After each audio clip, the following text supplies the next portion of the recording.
Right, there's no manual that tells you how to be a mom. Once you have children, your whole life does a 180. Everybody has the same issues. The idea was to create this forum. A community of moms that have a place to share their stories. This is our story. And it's the story of every woman who is a mom.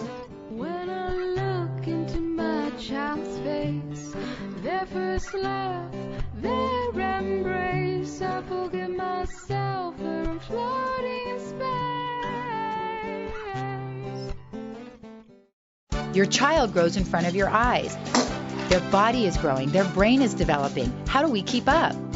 Our daily lives as parents are already jam-packed. Plus, we're expected to give our kids the competitive edge. Nice. But when your kids just want to climb trees, are flashcards really the answer? What activities? Well, we bring them to the museum. We go and we play soccer, mostly just sing songs, play with them. Today we're talking to Joan Huson, mother and owner of Fit for Kids Children's Gym, about what fun activities will encourage your child's development. You send your kids to a place where they learn how to test. I do. I did send my kids to Scores.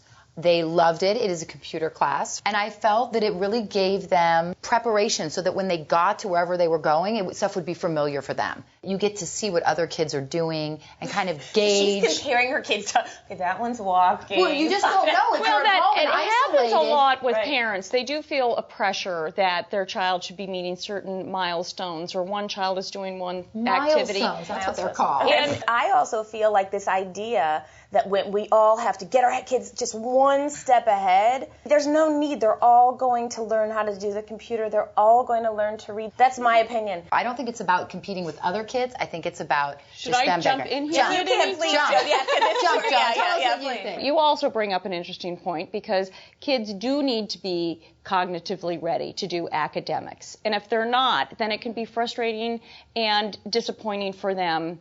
Quite honestly, kids will learn more about math by climbing a tree and doing an obstacle course than flashcards or computer games. How do you sort of decide what is developmentally correct? Let's take, for example, a 2 to 3 year old class. 2 to 3 year old class, they should be able to do a circle time.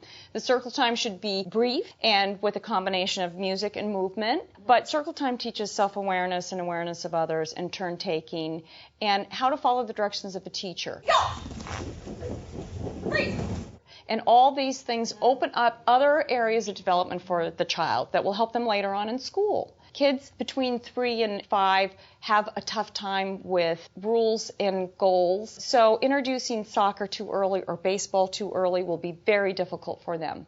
But having a class that includes a circle time, an obstacle course, music or movement will be very good for them. If you don't have access to classes, what are some suggestions that people can do at home with their baby or small child? You can do everything that we do at a children's gym at home. One of the great things you can do with a child is to set up an obstacle course, because an obstacle course helps the child develop the part of their brain that handles math later on. You can do it with the cushions from the We do couch, that all the time. or The with kids love books, or with cardboard boxes. But have them start at the beginning and finish it.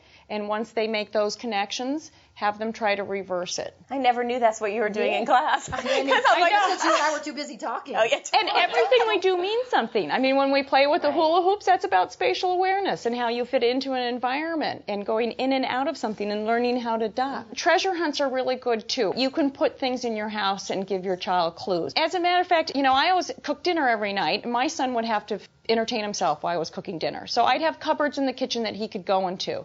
And one of them had cans, and so he would take those cans out and stack those cans. That's sequencing.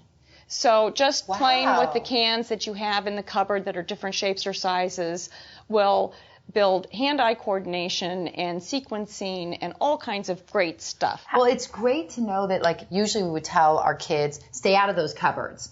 Don't make a mess. And it seems that just in your own house, you could actually do things that a lot of classes are offering and almost get the same benefits and have a really good time with your child. Hula hoops and treasure hunts. The world is full of playful challenges for our kids' developing minds. As we strive to nurture our budding Einsteins, all the tools we need may very well be in our own home. So get out a pot, a spoon, and some earplugs for you. And remember, we're all in this together.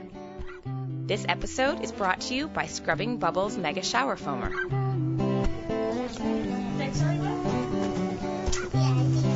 Look at that. Very good. Very nice.